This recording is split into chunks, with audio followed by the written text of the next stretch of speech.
Next I'm going to take off the oil cooler. This is a lower radiator bracket. 2 bolts go into the block from underneath. To get in there with a ratcheting box wrench or a box wrench socket might be tight. Take that bracket off. And this rubber hose here is the cooler part of the cooler. Coolant comes through the main hard lines in the back, through here, and then disconnect the rubber hose up on the upper side. And take this hose and this as one. Actually, I gotta spin off my oil filter still. Already drained my oil, but there will be some in there to collect.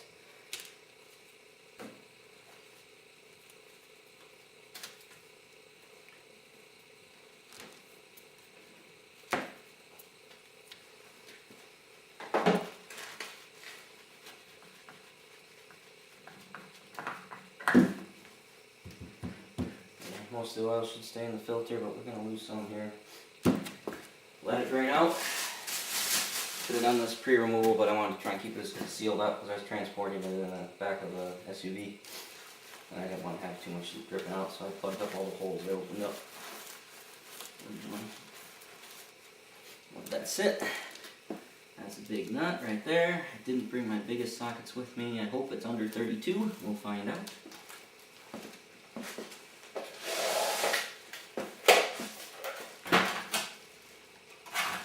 I'm going to guess 30.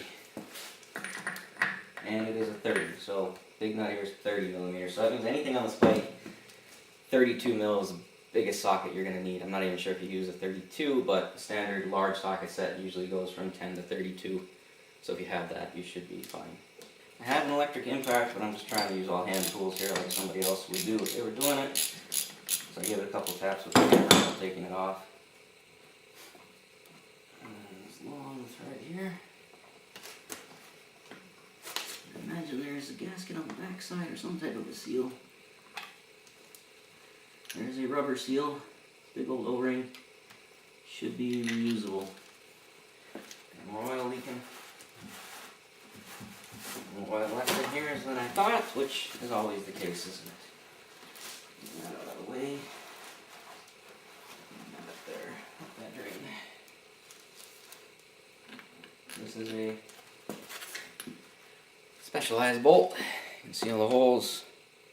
This is the 30 mil here. Back this off. Oil passages through here.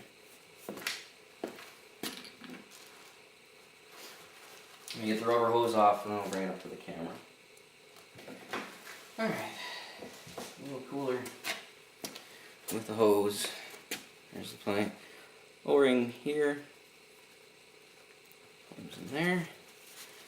Front outlet pipe. All you ever wanted to know about an oil cooler and more right there. Good idea to put your parts in bags and associate bolts with them in the bag. You can label it if you want. I don't think you'll remember, but keep oily things oily within themselves. Less chance of other things getting contaminated. So 1-gallon bags work good for larger parts and smaller bags for smaller parts. Simple as that. I'll take off this bracket here. It's 10 millimeter with the oil pump gone. Oil cooler, excuse me. Got better access to get at it with a ratchet, which is nice.